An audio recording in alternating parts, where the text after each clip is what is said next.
Like 1 minute ago, John, it was 7:57. I know. How did it get to be 8 o'clock? I don't know. It's like you don't pay attention to the time and it flies by. Yeah, the older you get, the faster it flies too, doesn't it? It seems We to slow be. up and time speeds up. Seems to be. I don't know how that happens. Well. Yep. We're getting John logging us on. Okay, go. No, I'm not ready, John. You have to be ready. You're live. Oh, I'm live? Yes. Okay, well, wait a minute, and then here we are. Oh, it's my gardening habit. Oh, we got the wrong thing here. Oh, well. We'll fix that. We'll fix it. Hi, Candy. Good to see you. Hi, Susan. Good to see you. I think I hear somebody knocking at our door. Aren't you going to say who you are? Yeah, somebody's knocking at our door, so let me get started, John. I think so. Hey, it's Marilyn and John. And Marilyn and John with Done By Me, coming to you live from Magnolia Hall. So one more time. Hey, it's Marilyn and John from Done By Me, coming to you live from Magnolia Hall with our guest, My Gardening Habit. And of course, we put the wrong name on the title, and we'll go back and fix it. But I hear that Hey, Lori and I, good to see you. Hi, Ruth, good to see you. Hi, Jeannie, good to see you. Hi, Joy, good to see you. Hi, Dawn with an E, good to see you. Okay, caught up. Okay, so I guess our friend needs to invite himself in. Hey, mystery guest. Do you remember that show? Sign in. Yeah, remember there was a mystery guest and they signed in and the audience would see, but the contestants would not. And I think the contestants were celebrities. I believe so. So let's see if he's requested. He may have requested down here. I don't see. Approve. Approve. Send invite. Okay. So he's invited. There we go. So let's see. Oh, here he is. And of course, hello. Rob, we put the wrong name. We put My Garden Habit. So not My Gardening Habit. So we'll go back and fix that. But no problem. You can't expect old people to do anything right. If they do, it's just a mistake. Well, look, Not a we're problem on. at all. I appreciate you having me on. Yep, we have you on and we have sound and everything. There we go. Yeah. Can you see yourself? Yep, I can. I can see you. Good. Yep. Andy's watching our grandson's band performance. Oh, boy. So John's just going to read the comments. You have to speak up a little bit. Yeah, so. okay.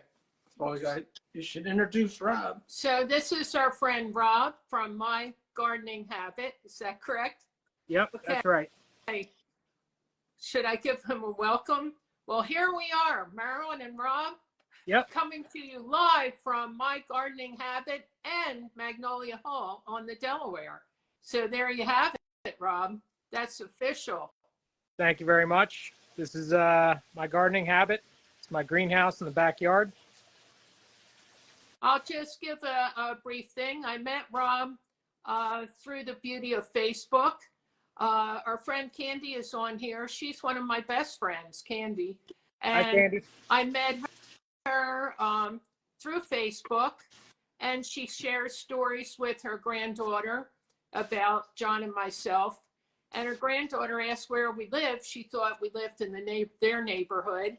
And Candy said, oh, no, they live in New Jersey. And so the granddaughter said, oh, when did you go to New Jersey to see them, or did they come to you? And Candy said, I've never met them. And she said, Grandma, how can you have a good friend and you never met him? So Rob, I met through Facebook, and he was giving away some plants. Yep. And of course, if it's free, that always looks good to me. The price is right.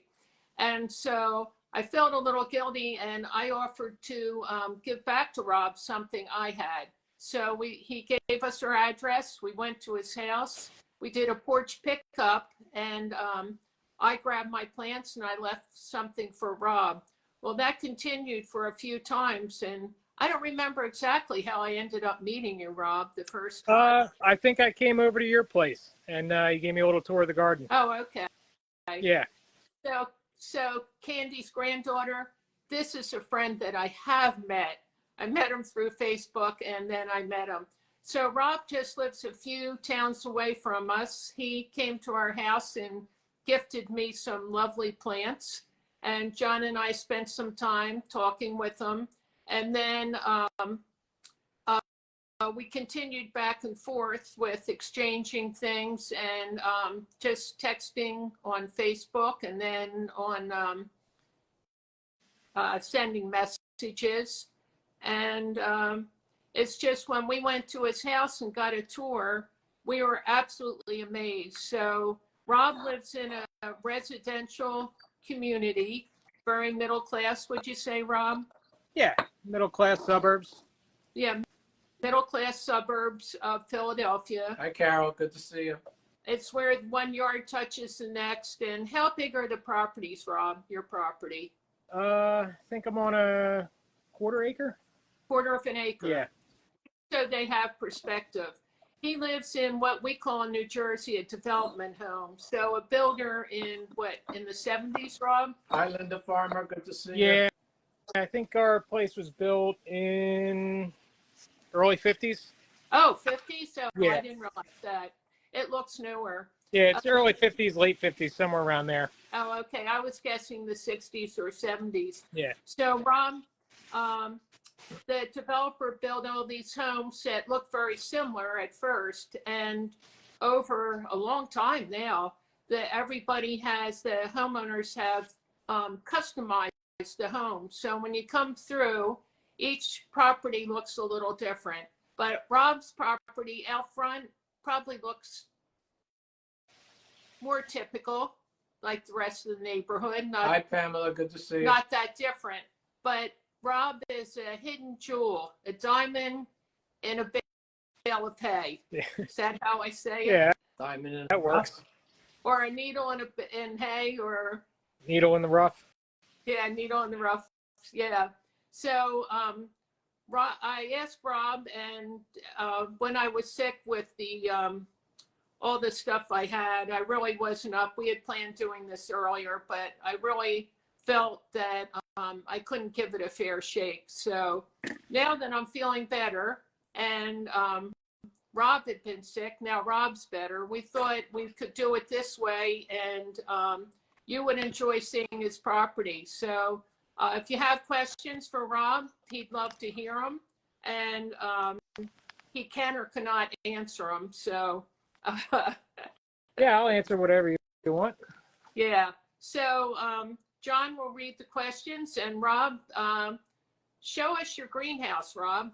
All right, I'm just setting up a tripod so I can stabilize the video a little bit when we're just standing here. All right. All right, so this is my greenhouse. I'll flip the camera around and give you a proper tour. So take a walk outside and you can see it. It's dark here in New Jersey. Yep. It's 8 o'clock and it's pitch dark. So got the big glowing Twinkie in the backyard. And you come in, got a little oasis. So I mainly have houseplants. I built the greenhouse with the intention of growing more food, and I'm slowly getting there. But houseplants are so easy to propagate that they just kind of took over and became a bit of a problem. So I'm trying to find space to get rid of some. But big feature that I have here is my aquaponics system. We're growing tilapia. And now, Rob, I haven't seen that now since Yep. they got so big. So he Yeah. grows his own tilapia, if you missed that. Now, Dawn says it's beautiful. Dawn. tilapia that's grown in China and some of the other places, Rob, maybe you can explain the difference between your tilapia and the tilapia that we get from other countries. Yeah, so there's a couple different varieties of tilapia. I can't speak specifically on any one. These are technically, I think they're Blue Nile tilapia. They're a little bit more cold resistant than most of the varieties, but they still have to have a pretty warm temperature. They thrive between 80 and 85 degrees. So I do have to keep the temps up in here. Got a little heater in here and a backup over here. But you hear a lot about them being bottom feeders and they're dirty. And I've heard that, they grow them in waste treatment facilities to clean up and then they sell the meat. I don't know how true all that is. I have heard that they're actually used just to clean up the facility. But these ones, I just feed some pellets. These ones I got specifically from the place that I ordered them, Lakeway Tilapia, out in Texas, and bought enough food that should raise them up to the perfect size for fillets. So yeah, I stopped eating it because it was reasonable fish. When we had the store down the shore, we ate at the country club because it was actually inexpensive, and tilapia was one of the least expensive meals. Yeah. But then I had read that they have the tilapia in like pools with chicken wire across the top, and they raise the chickens on top. And so what drops through that chicken wire is what the tilapia eat. And I read some things that I felt I would put some validity to. And so I didn't want to eat something that's eating waste like that. Yep. So that's definitely a concern. Where I actually got the idea for this was watching that show Doomsday Preppers on, I think it's the History Channel or Discovery. There was a guy in Arizona who had a swimming pool in his backyard that he put a greenhouse over, and he had a chicken coop down the end. He would feed the chickens through the chicken wire. They would poop and feed the tilapia. I don't know how good or bad that is. I don't know the science behind it. I don't feed my chickens poop to them. I try to feed them, the store-bought food, which is supposed to be pretty good. And also I have here, let me turn it around again. This is a little pond I made up with duckweed. You find this, it's called spirulina, and you'll find this on like a stagnant pond. Well, I've got it set up in the system where the nutrients from the fish waste actually feeds the spirulina, and then I can use these fresh little greens to feed the fish. They don't really bother with it too much when they've just gotten, a regular meal. But what I'll usually do is put a bunch of it in there, and if I'm not around to feed them and they're hungry, they can still get a meal.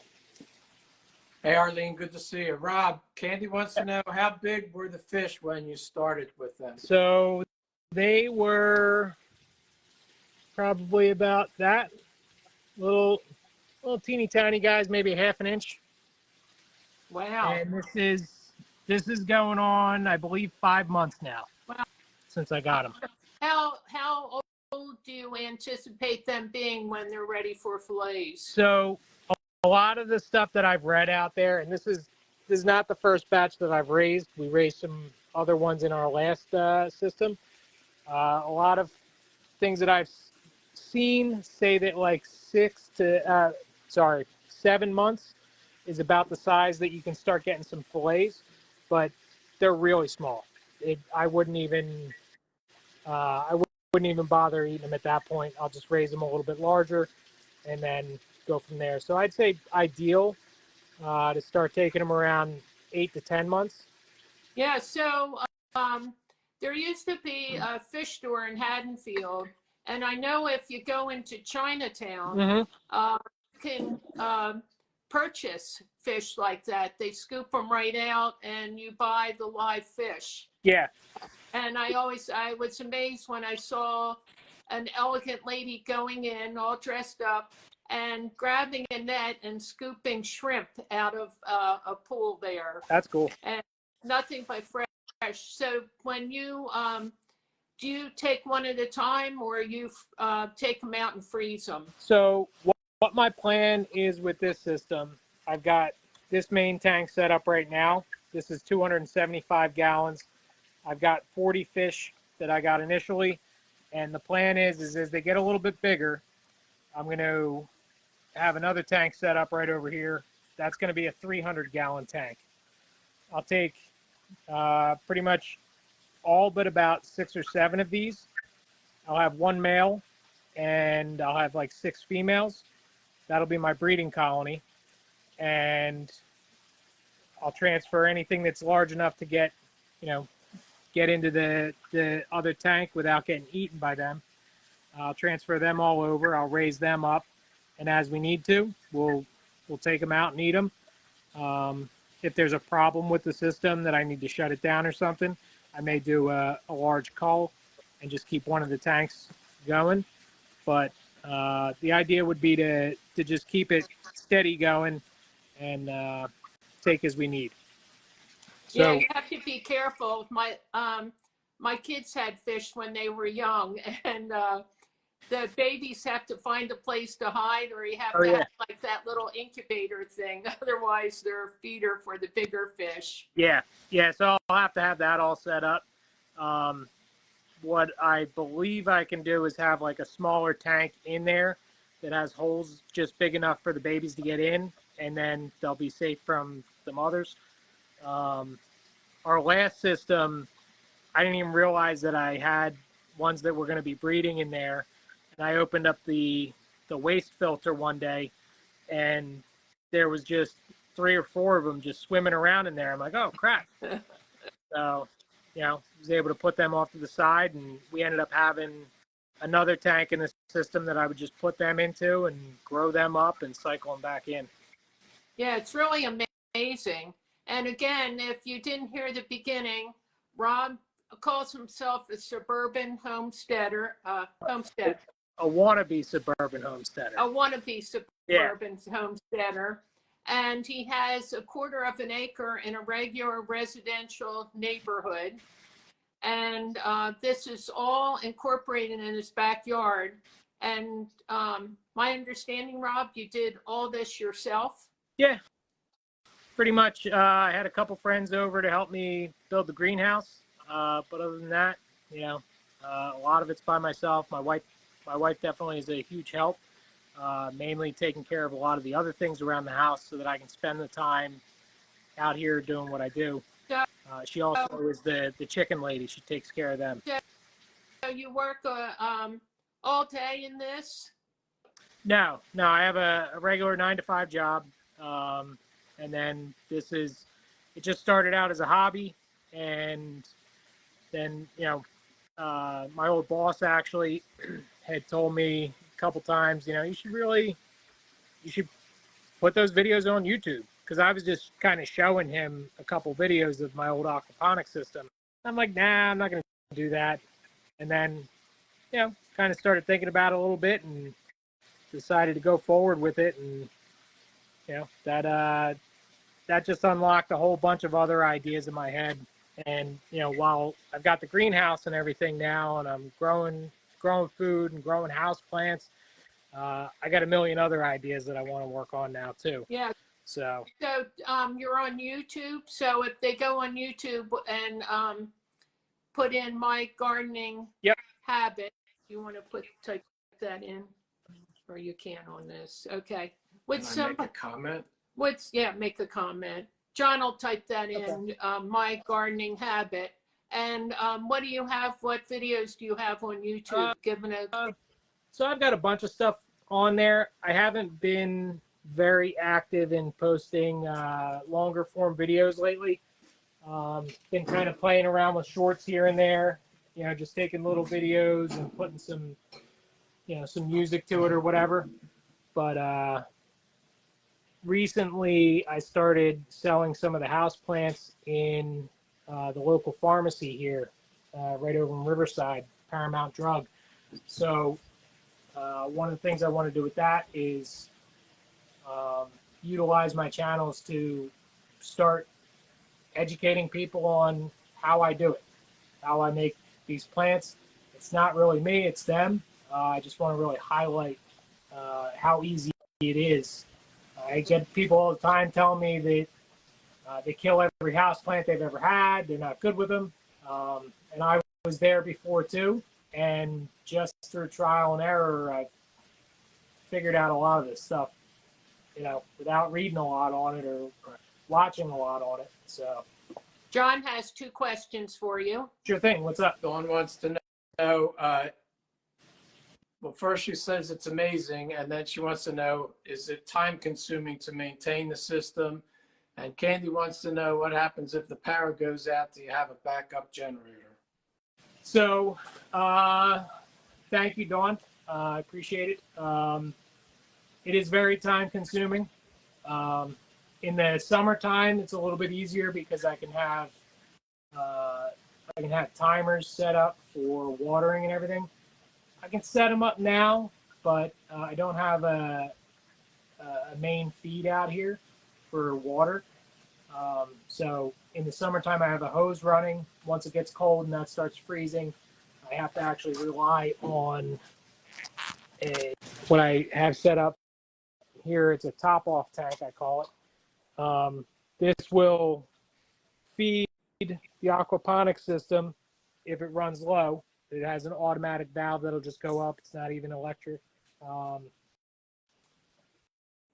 But I don't have a pump set up on that to set a timer up on the plants. And in the wintertime, it seems like a lot of things get a little finicky. You think everything's good, and if you have things on a timer, you got to be back out here constantly moving stuff around and making sure they're not getting too much water. Summertime, you water it in the morning, you water it in the evening, and you just have the timer set up and let it go. And even if everything's a little extra wet, it'll just kind of evaporate off, so it's no big deal. As far as the backup power goes, no, not yet. My plan for the system is to have it completely off grid. I'm working on getting together a solar powered like battery bank that will run the pumps for the aquaponics. And I also have plans for a solar hot water heater that I'm going to make that will take care of heating the fish water. So how do you learn all this? I mean, if I need to know something technical that I can't, figure out on my own, I'll look it up. But a lot of it's just sitting around thinking about a problem. If I have something that I need to do, like I want to be able to heat this place without a lot of external power, electricity, or even I have like a backup propane heater if I need it. And I want to try to run all this in a situation where it would be off grid. So I'm trying to think of how I can heat the fish water without using up too much battery or solar power, because an induction heater, an electric induction heater, draws a lot of power. So it'll draw that battery bank down pretty quick. So, something like a solar panel, a liquid solar panel, something that I had actually gotten, a friend of mine had made a little prototype of years ago for his off-grid place in West Virginia. And I remember it was on a small scale, and I kind of just for years been running that through my head and kind of refining that design to how it would work for me in like an actual bigger system. So what I plan to do is on the side of the tank here, I've got a piece of diamond plate that I'm going to mount, and I'm going to have copper pipes running through a frame, just zigzagging back and forth. Cold water will come in the bottom, and when it comes out the top, it'll be hot. Yeah, And so I'll have that. do you Yeah, mind showing us the fish one more time if somebody came on yeah, late and didn't sure, get to see them? sure thing. Let me So flip it around. Rob built all this himself, and he works a full-time job, and he has a wife and children, and he's an active member in his family. And we just don't know how he does it. I guess part of it is he's young and full of energy and self-motivated. So he's got his tilapia growing in there. And Rob, why did you want to start this whole thing, growing vegetables and growing the fish? And So I want to, uh, I want to be more resilient. Like you were talking about, I think Dawn was asking, or Candy was asking about if the power goes off. yeah, Um, while we live in a world that's very stable, you know, as far as power, utilities go, stuff like that, accessibility to food is fairly stable. Um, any number of things could, you know, throw that out of whack at any time. So I want to be as self-sufficient as I can, even in the suburbs. It's not the easiest thing, and I'm barely self-sufficient at all. But I want to know that if it came down to it, I've got some skills already, being refined through the years that I can pick up and run with if that ever happened. And in the meantime, growing food, feeding friends and family, and just doing what I love to do, hanging you out. know what you eat too. You know what Yeah, you eat. yeah, for sure. So when you plant your seeds for tomatoes, do you make sure they're non-GMO or whatever? Yeah. So I'm a little bit late starting seeds this year. Every year I'm late. Last year I was so late, none of them even came up when I finally got around to it because I was trying a new seed starting mix that didn't work out. But this year I'm using a bit of a regular mix, but most of my seeds are from Baker Creek heirloom seeds. I usually do Baker Creek or Seed Savers Exchange. I try to go with heirloom seeds for the most part. So the heirlooms aren't as disease resistant, but It depends. Sometimes, like a lot of heirloom seeds, they like these big, beautiful seed catalogs. You'll have a ton of different tomatoes that look great, and some of them may be less resistant to bugs or pests, funguses, stuff like that. Others may be a little bit more resistant to them. And a lot of them, while there's a ton of variety, they might not all be meant for our climate here. So some of the things I've grown through the years didn't really work out all that great. And other ones have worked out awesome. And I don't, you know, I still don't know because a lot of the things I do trial and error is what exactly is the cause of that? Is it because I didn't do something right? Did I not fertilize enough? Did I not add enough compost? Did not enough sun? Not enough water? So I'm always kind of trying to tweak things and figure out where to go from there. and Dawn nature always throws you for a curve. John Dawn has says it's so refreshing to see this. It's amazing. Hi, Senna. Good to see you. She says great inspiration. Thank you. And hi, Joy. Good to see you. She loves Baker Creek.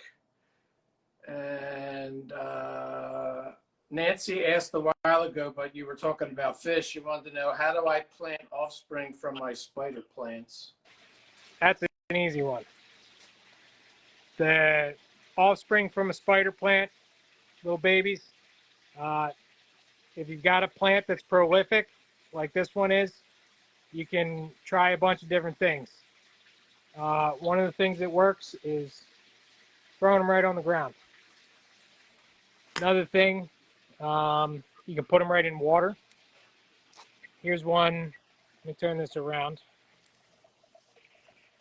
Here's one that landed in a tray here that I've got watering some plants. And you can see the fresh growth on the roots right there.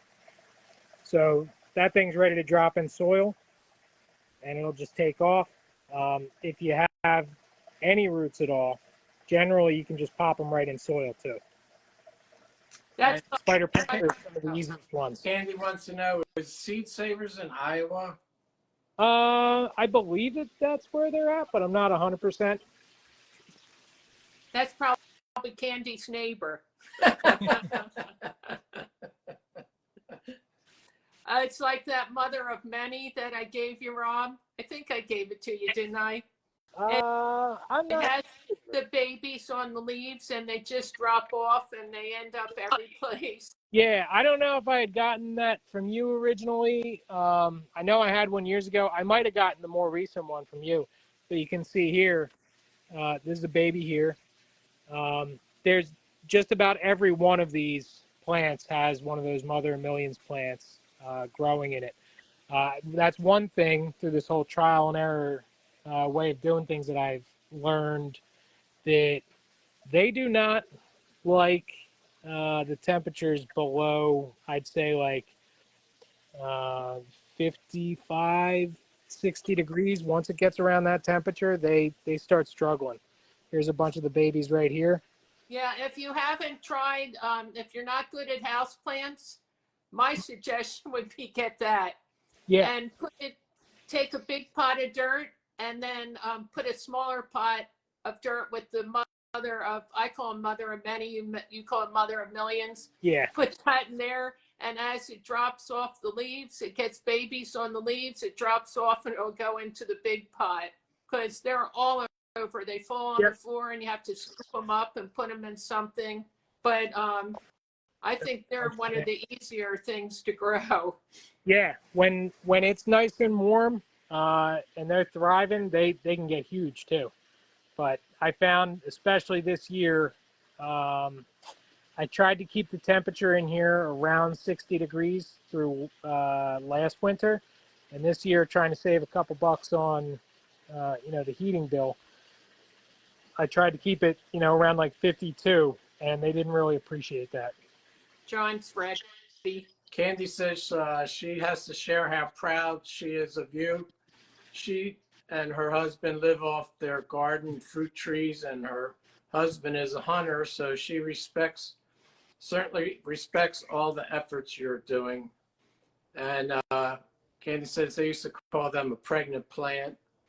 And Dawn says her outdoor plants are always beautiful, but every house plant she's ever had has died. Is there a main secret to help house plants thrive?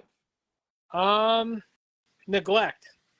To be totally honest with you, that's how I've learned pretty much everything about these plants, is neglecting the hell out of them.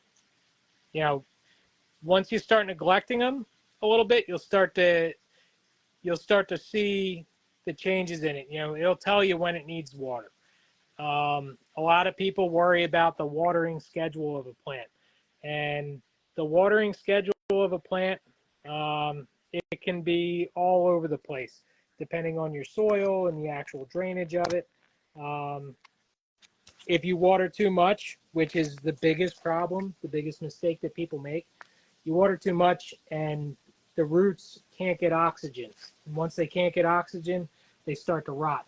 And you'll get funky soil, and you'll start getting fungus gnats, and the whole plant will just start dying off. But if you just let it go, let the soil dry out, give it a little bit here and there, you'll start to learn a little bit about what it really needs.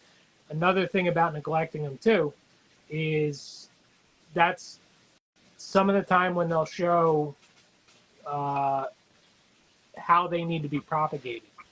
Whether it's babies that start coming off of it, or it might shoot up a flower, and then you can get some seeds from that if it does get pollinated. There's a bunch of different things that neglecting them will show you. And light is a big thing too. Aloe plants. I always thought that aloe plants needed a lot of light. Turns out they don't.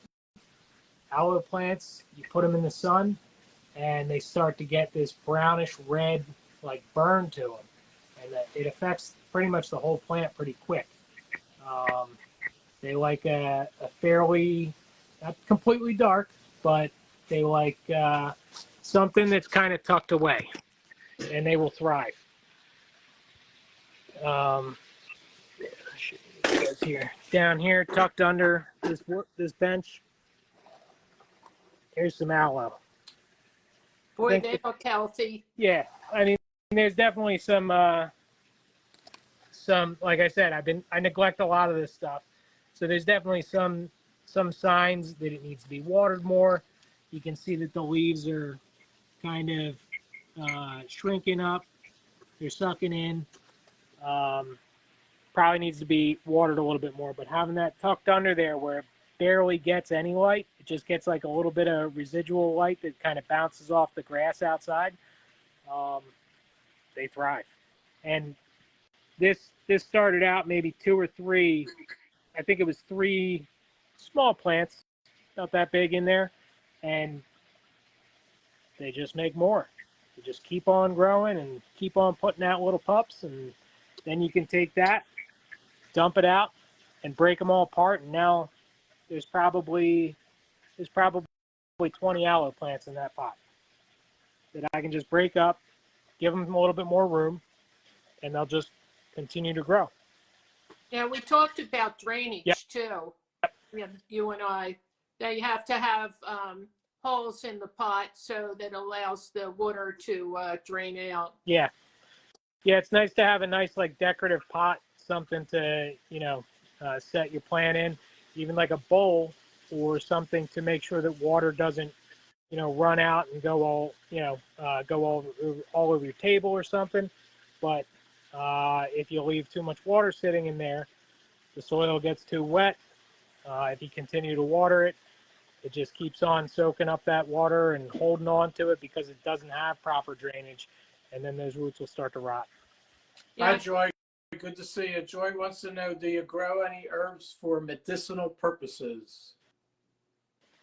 I've got a bunch of herb seeds that I have not actually gotten going yet. Another person that I met on Facebook in town with the local garden share, she actually gave me a whole bunch of them. I just haven't gotten around to it. I grow a couple different things here and there, but haven't really focused in on that stuff. I do have a plant that I got not too long ago. This is called Mexican mint, and it is actually, I think it's like local to the Dominican Republic, and you rub the leaves and smell them. It's just like oregano. I haven't put it in any food yet, but I'm going to give that a try. Yeah, I love culinary herbs. That's my big thing. Yeah, I had gotten that, apple mint from you before. And then okay. I put it in the old aquaponic system. And I'll pin a video, easiest way that I could do that is probably on my TikTok. I'll pin a video on my TikTok after we get off here. That's also my gardening habit. And you can see this giant overflowing thing of apple mint that I had gotten. And I don't really do too much with apple mint. That I tried to give as much of it away as I could. Most of it wound up in the compost. The rest of it, I ended up dehydrating it and putting in jars. And I drink a lot of coffee, so I don't really stop for making teas too much. But it's pretty good. Yeah, the mints are used in a lot of different ethnic foods. I really like lemongrass. That's one of my favorites for culinary. I only grow culinary herbs. That's my thing. Not only for the taste, but for the beauty. I like to paint a picture when I plate up food. And so that gives me an opportunity. Yeah. But you're always posting some pictures and videos of delicious food. So it says, do you grow basil? Yes. So basil, I love growing basil. I've got some little ones started right now. There's a couple little babies right there. And I've got some, it hasn't really taken off yet, but I've got that growing in the aquaponics. So. And explain what aquaponics is. I'm sure Yeah. most people know, but in case somebody doesn't. So I'll give you a quick rundown of the system. I've got blue tilapia here. I got 40 of them growing in there, right? So I feed the blue tilapia and they'll poop. When they poop, that pipe that's down the middle, that's our solids lifting pipe. It'll all come up there, outside,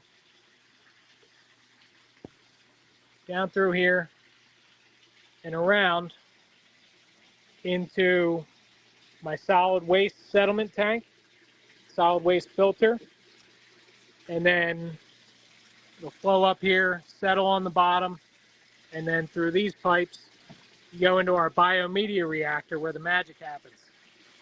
So these little wagon wheels contain bacteria. Those bacteria take the fish waste and they take the nitrites from the fish waste and they turn it into nitrates, which then feeds the plants. From that tank, that drains out into a sump tank where I have my main pump. The main pump goes up, it feeds the fish tank, and it also splits off and feeds the grow setup that I have right now. This is just the start of that. This is, I guess this is called an NFT system, nutrient something. I forget what it means, but from there, you got a little spider plant here. I can grow house plants. I can grow food in here. I got some kale going.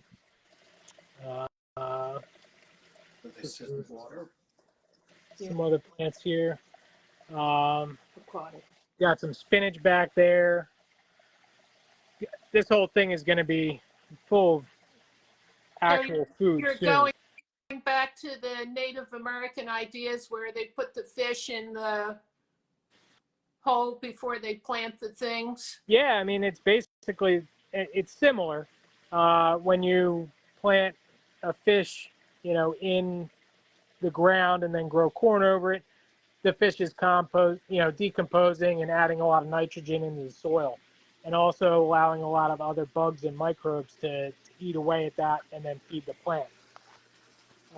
From that system, it gets fed from the top, just snakes all the way around here, down into a drain that comes back and drains into that same main tank, the sump tank. In the sump tank, you can see some goldfish. I use them to get the system started before I got the tilapia coming in. You want to get a good cycle going in the system and get those bacteria growing and get them processing the nutrients before you put your main fish in. And then also, as I was saying before, this is duckweed. The duckweed is called spirulina. And it's basically what you'd see driving past a stagnant body of water in the summertime. And the fish waste, the bacteria convert it to nitrates, and then they convert it to, they take the nitrates, convert it to nitrite. Now, nitrites into nitrates, and then I just feed it back to the fish. Yeah, I know one time my dad used fresh turkey manure in his garden, and that year he had the wild violets. The leaves were like this big, but no flowers. Okay. And he learned that it needed to be cured before he put it in, but that's how I learned. It's a shame they don't teach this in school. The kids are required to take chemistry, and that's where, and they never use it. And here they would learn about nitrates and nitrites and actually apply it, and they learned how to grow their own food. And even if they chose not to continue, at least they would know where their food came from. Yeah. When I taught food nutrition, and the kids didn't know how you made butter. They didn't know where butter came from. Yeah. And when I was little, in like first grade or kindergarten, the teacher read a Thanksgiving story, and she put heavy cream in a jar. Yep. And everybody just shook and shook and shook that jar until their arm was tired, and then they passed it on.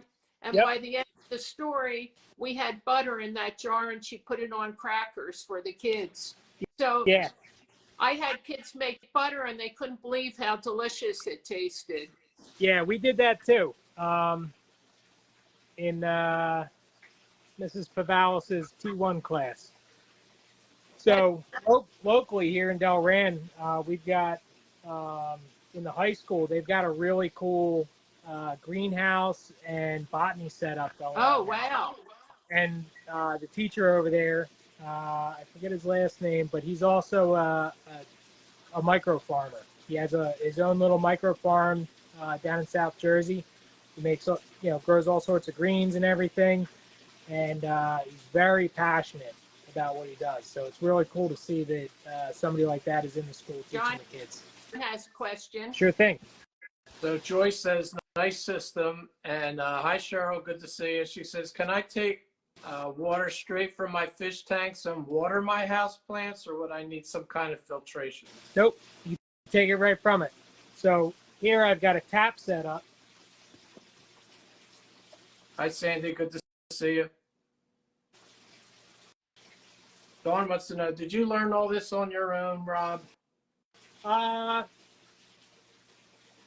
Some of it I had to look up, obviously. Like I didn't invent this. I got the idea off of that show, Doomsday Preppers. Some guy out in Arizona was growing chickens and all sorts of food in his backyard, and the chickens would poop, and they'd feed the tilapia that he was growing. And, I just kind of started thinking about it and what kind of setup I would want to do. And actually, my wife one day, she said, we should start doing aquaponics. And that's all I needed to hear. Went right on Amazon and bought a little greenhouse. And when we finally set that up, we outgrew it pretty quick. So that's why we built the bigger one. And, So how many years have you been doing this? so the aquaponics, I think I've been doing since like 2017 or 2018. I want to say 2018. I had been spending a lot of time sitting around and playing video games. It was wintertime, and I was playing a video game called Farming Simulator. And, I've always loved farming stuff, and I've always loved gardening, and actually learned a lot about modern agriculture through this stupid Xbox game. And I'm sitting there one day, and I happened to look at the stats, and it said that I had spent 80 hours on this game. And then I remembered that I'd looked at the stats on the previous version of it that I was playing, and I was at like 280 hours. And I'm sitting there thinking, like, it's like a job. I'm sitting here farming fake crops. Like, I've got a greenhouse in a box on the back porch. Let's just go set it up. So I basically put down the controller, and I didn't pick one up for a while, long time. And I just got busy. I built the greenhouse and built the aquaponics, and got really busy with the garden, expanded our in-ground garden a lot. And, once we started thinking about growing more stuff, built this. On YouTube, you can find building a PVC greenhouse. That's probably our top video on there.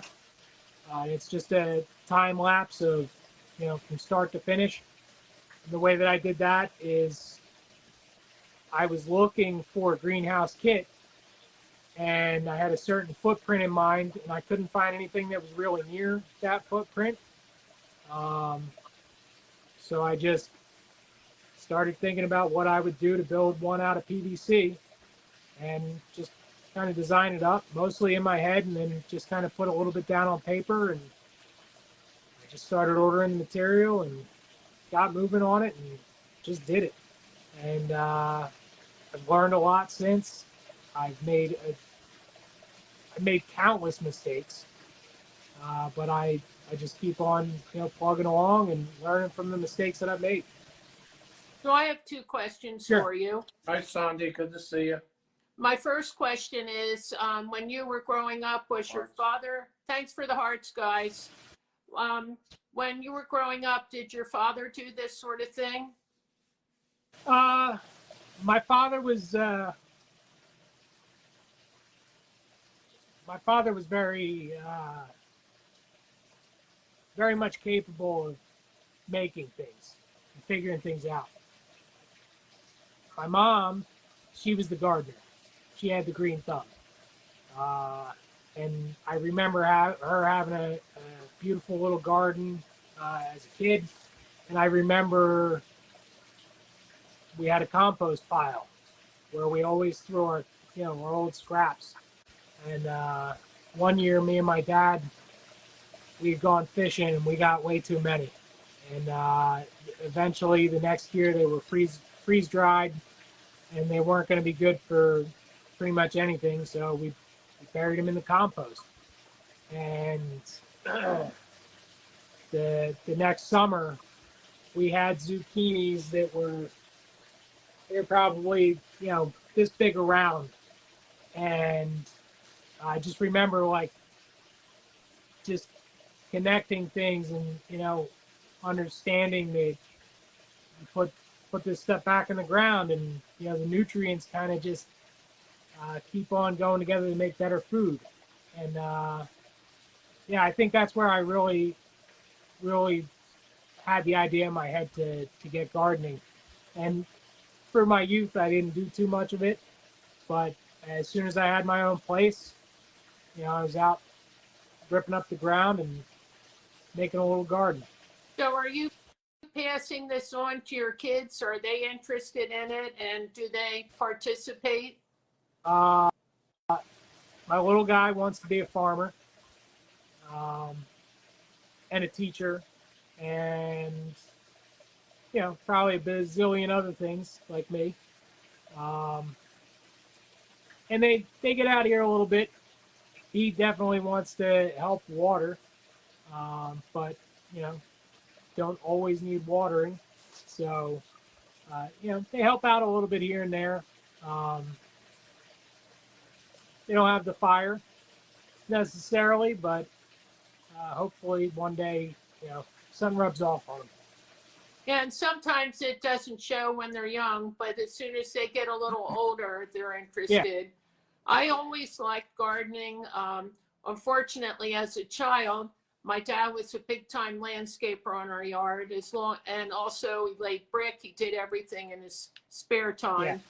But my job was watering and weeding, so that wasn't too exciting. No. And my job was mixing mortar. And all I kept thinking is, I want to be the one to lay the brick. Yeah. So I've never had the opportunity to lay brick, and I should have jumped on it when I was younger. But I have the technique down. I know how it's done. I have watched it so many times. But I did take off with the gardening. And when you're teaching, you have opportunity, more time and opportunity in the summers and all. And I used to be the herb gardener, and I made container gardens and sold them at a local, what would it be called? Farmer's market on the weekend. And I only had a small car, and I could only take so much. And people, as soon as I pulled up, I would sell out immediately. But I would trash pick an old rocking chair that was all had a hole broken in it. And I put an old pot that I'd gotten from the trash or at a yard sale or something, and put holes in in it and plant all kinds of stuff. And people are like, I get the chair too. I'm like, yeah, you get the chair. It's Granny's tea garden. And I would have put a mint plant in there and maybe, you know, a couple things and some broken piece of china. And I called it Granny's tea garden, and people thought it was wonderful.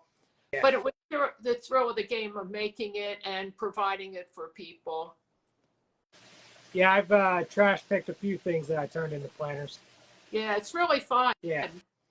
And do you have anything else that in your backyard you are wanting to share? So on another day, you know, once it's light out, you know, we'll have to circle back, maybe get a little bit closer to spring and things are, you know, starting to green up out there and everything. Maybe we can do a little walkthrough during the day and, you know, show you the chicken coop or the, you know, the compost pile or the garden or something like that. It all looks like hell right now. Oh, okay. I did see a comment come up from my beautiful wife. She mentioned that the kids do really enjoy harvesting the veggies and the chicken eggs. Oh, so I missed it. So your wife came on? Yeah, I saw a comment go by. She said that they enjoy harvesting the veggies and the eggies. So does the dog. Yes. The dog loves eggs. Yeah, I had a dog that got a taste for pumpkin, and it was growing out of my compost in my old house. And every time she got out, she went over, and it was a pumpkin plant growing out, and she ate the pumpkin and then got such a taste, she ate the vine all the way to the compost. Oh, but wow. Here we got so much stuff growing out of our compost, but we got pumpkins and all, but unfortunately now all the animals have found their way over to that little private corner. Yeah. And the deer and the groundhogs and the raccoons and the possums, that's their feeding station. That's what we call it. Yeah. Whatever we put out there, they really root through. So we can't grow too much other than the herbs in that open garden, and then the other garden that's fenced in, that it's too small for the deer to jump in and be able to jump out. They're apprehensive about going in. But Yeah. I'm looking forward to you growing some heirloom tomatoes this year. Oh, yeah. So I can get some plants from you. Yeah, I for love sure. the ones that are I love to just make a platter and have those real black looking tomatoes and the yellow and the orange and the red, and put the basil on it. Oh boy. And so balsamic vinegar and olive oil on there. Nothing's better than a New Jersey tomato. Yeah.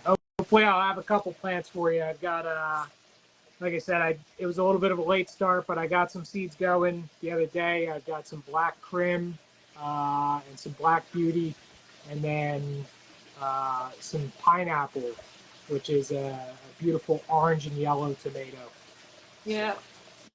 Campbell's Soup used to be in Camden, New Jersey. Yep. And the Campbell's Soup just had a certain delicious taste.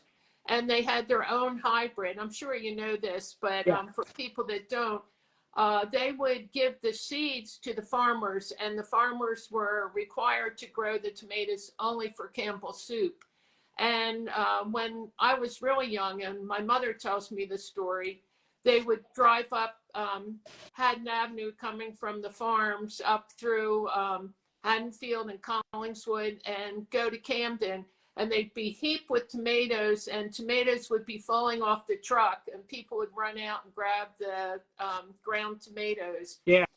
And the tomatoes just had such a taste because New Jersey soil grows a very different tasting tomato. Is that the acidity, or what is it in the soil, Rob? I'm not sure. Yeah, I wish I could tell you that. But it tastes different. I've lived other places, and the tomatoes never taste like New Jersey. And now they moved the Campbell's Soup, and I think they're Mexican tomatoes they use now. And I would love to taste the old Campbell's Soup and taste the new Campbell's Soup, because I'm sure they taste a world of difference. Yeah, probably. But it was neat. Our neighbor worked for Campbell's Soup where I lived for 40 some years, and she and her husband worked there, and every year she would give me a few of the little tomato plants. They were what they used to call pool plants. Okay. I worked in a garden center, and you would go to where the plants were growing, and people would say, I want like 20 pool plants. And you would go along and you'd carefully pull that plant out of the soil so it would have the roots. Yeah. And you had to be really gentle with it. And you would go along and you'd actually be thinning them out because they would be so close. You would pull them and you would wrap them in moist newspaper, the root part, not the plant part. And then people would take them home and just put a little finger thing and put the plants in. But that's what this lady brought home. They were bigger pool plants, but the plants, they were wrapped in the moist paper and the plant was on the top. And that's what I grew for years. And they were just so good. You got used to them. And then they didn't have plants anymore in our area. But they had Godiva chocolates there. Winning. Yeah. So any more questions, John, or anything you want to share?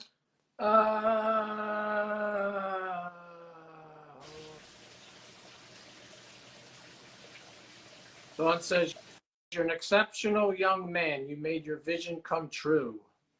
Cheryl says you should write a book.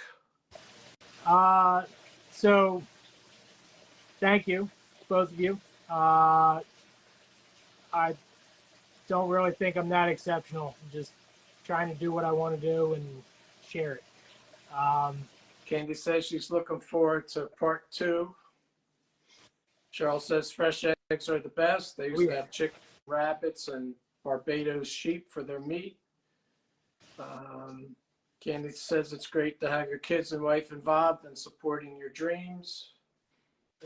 And Cheryl said they even had an emu. 20 pounds of meat from that guy. Yeah, I would love to have enough space to have some emus or some larger animals. There's nothing like a Jersey tomato. Yeah, for sure. And it says with basil.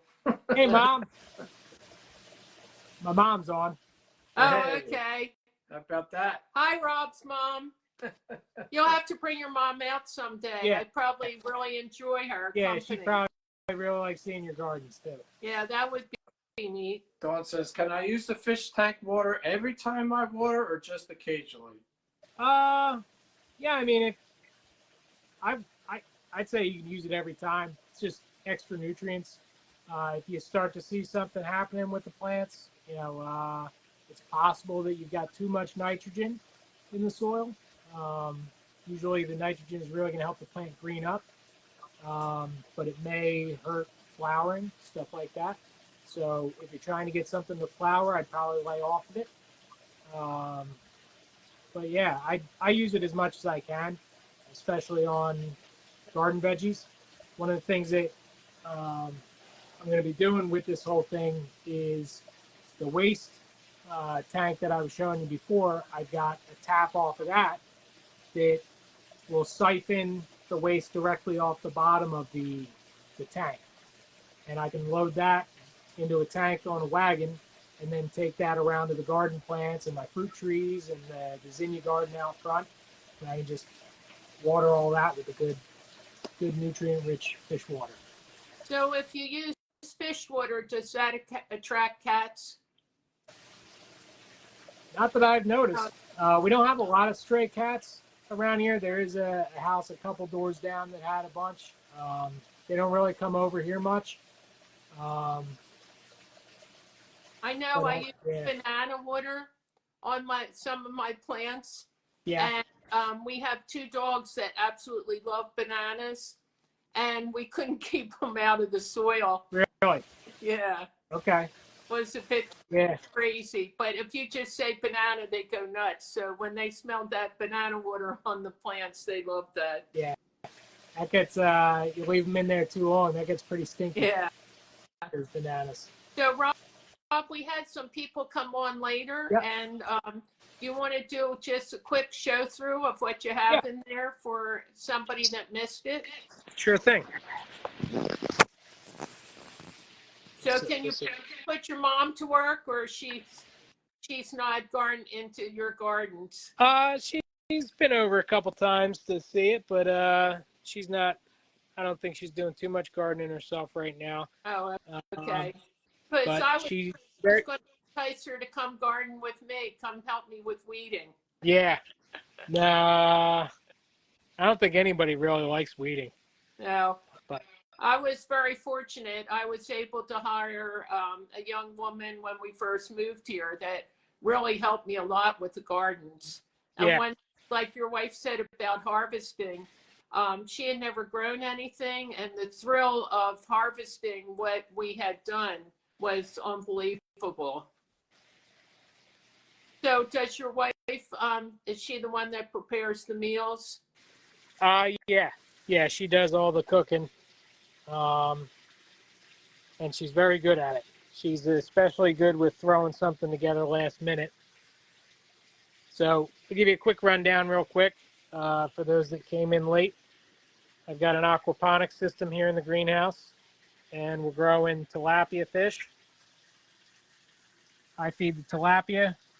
The tilapia, uh, they poop, and through the system, goes through gravity, goes into a couple different filters, solid waste filter, and then a biomedia filter.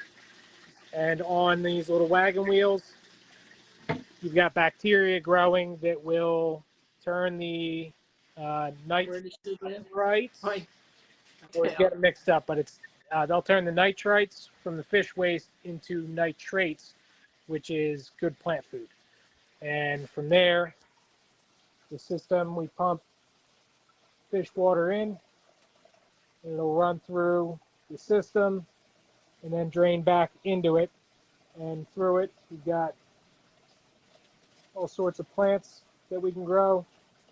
You can see I got a little bit of brown on there on the roots.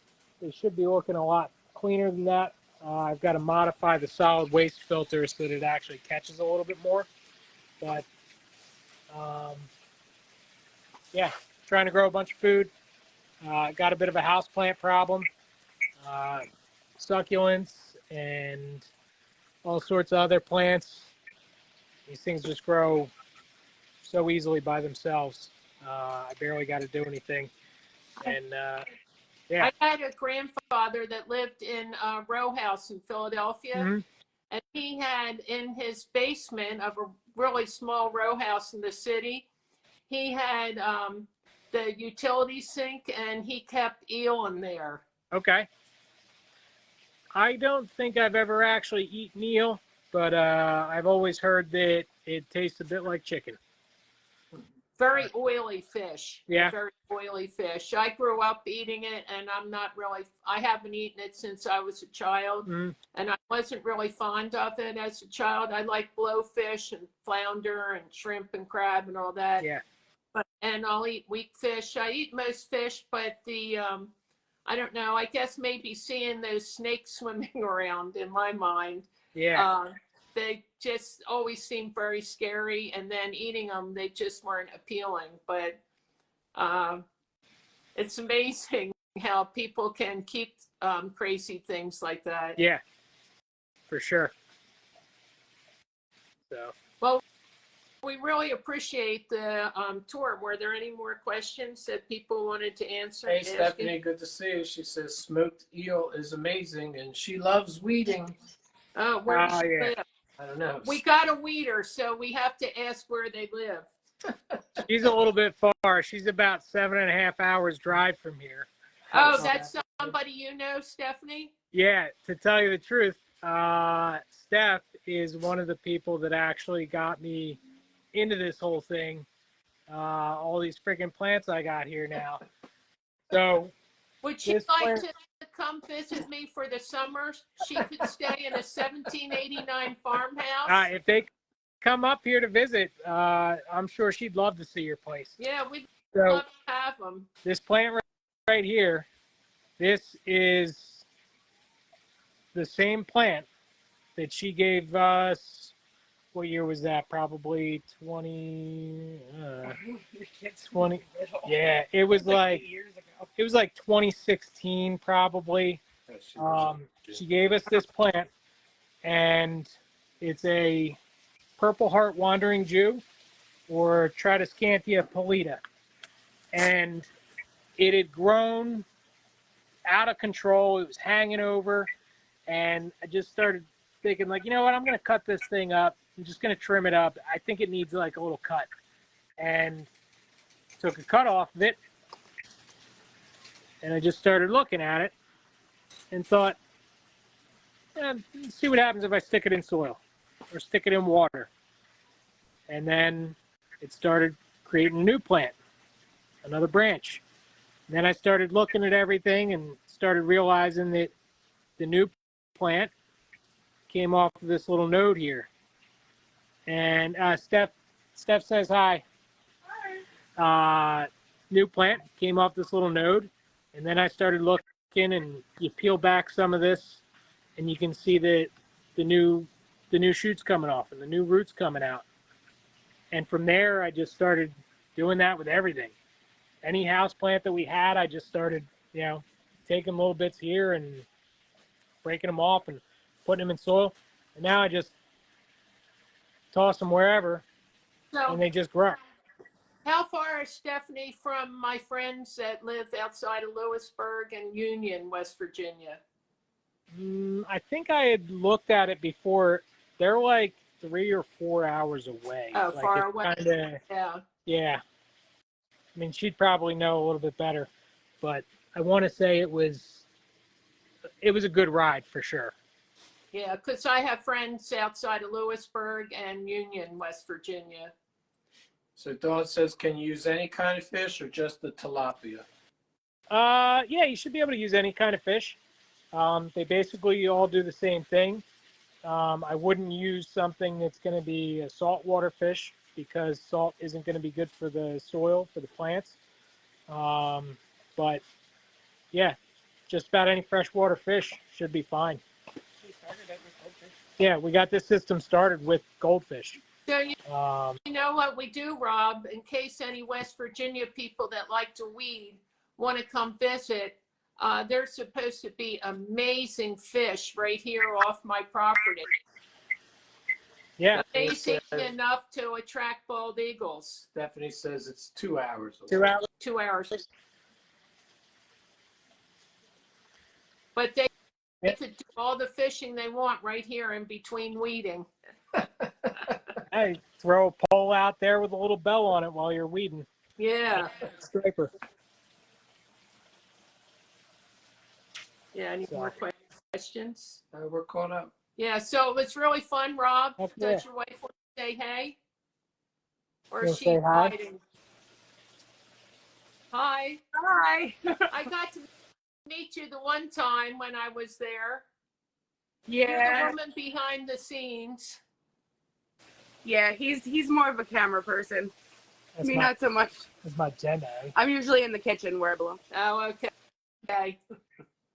That's how with John, when we got together, John didn't know how to do anything. There was a nail sticking out of the fence. And I said, oh, look, the nail sticking out. And he said, oh, we better call the contractor to come fix it. I'm like, are you kidding me? And he said, but I don't know what kind of nail and what kind of hammer. I said, get me a damn hammer. And I just whacked it good. I'm like, okay, there, you don't need to make that call. And it's amazing how much you can learn in a short time. But John's good at following instructions sometimes, but not always. But he appreciates my cooking, just like Rob appreciates your cooking. Yeah. And I try to teach him so I can take that chore off my back. Rob used to cook for me. It was a lot of cleaning.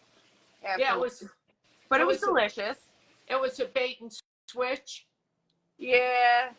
She worked later in the day than I did, and I was first home, so I would do the cooking, and then that changed. Yeah, I started working later. Home ec for so many years, and I started out what I was really more talented in was like clothing construction and design and that sort of thing.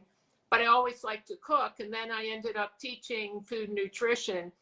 So I spent 20 some years at a local high school to you,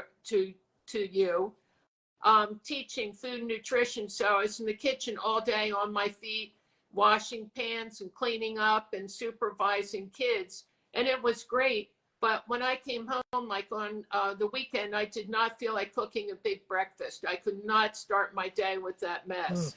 But fortunately, John, once he gave up his practice, he took the slack of cleaning up after. So I feel guilty sometimes, but like we made homemade pasta and he said, oh, it was so delicious that it was worth the mess to clean up. So you find a nice balance of how you work things out. Yeah, I don't mind the cooking. I don't even mind the cleaning. It's the what are we eating? It's the 3 meals a day and having to think and plan that out. Sometimes it gets old. Are they picky? Not me. He's not. The kids? The kids absolutely. Yeah, I raised 2 very picky children. And so I don't know how they took after the father. But I grew up, you ate everything. There was no choice. You ate it and you didn't say anything. So we should let you go, but we really appreciate it. And we'd love to see your part 2. Heck yeah. So we'll leave it up to you to tell us when it's good. Yeah. And Rob, do you want to tell the name of your YouTube? Yeah, so it's My Gardening. You can go to mygardeninghabit.com. We've got links on there for YouTube, TikTok, just about everything. Instagram, we're on it all. Really appreciate anywhere you can follow us. Trying to build the YouTube up for sure. But anywhere you can follow us and help support, really appreciate it. And I really appreciate you setting this up. I know you've been doing a lot more lives than I have. This is my first one, but I think I'll probably do some more going forward. So yeah, we're going to push this over to YouTube also, Rob. Okay. So you know more about YouTube. We're just trying to figure it out to save our old videos. Yeah. So and if somebody like from West Virginia named Stephanie would like to follow us, we would greatly appreciate it. And anybody that's on here that's not following, we would love for you to follow. And we would love for you to follow us on Done By Me, DUNN by me. And we're now on YouTube also, and we don't know how to set up something for links, but we're on YouTube, and I think we have a link on our Facebook page. Maybe. But maybe, but we're not very good, but we try, Rob. yeah, And I'll we really appreciate you coming on. We have taken our friends to Washington's Crossing. We've taken them across the bridge there by Washington's Crossing to see how scary that is. And we've taken them a lot of places just because our followers are from all over the country, and we want them to have the opportunity to see things that they might not normally see. So some of the people on here are hardcore farmers, and you know, it's just interesting to see what you've created in a 1/4 acre in a residential neighborhood. And a lot of us are your mom's age, and we feel very proud to see what you've accomplished and how you and your wife work as a team, and how you're raising kids and working full time, and just really striving to better yourself and the world. So we really appreciate it. And with that, we're going to let you go. And thanks again. And definitely don't leave us hanging. We want to see part 2. all right. Sounds good. I really appreciate everything. Take care. Thanks, Rob. Yep. Thanks, Marilyn. Thanks, John. Okay, Rob, take care, man. Bye. See you later.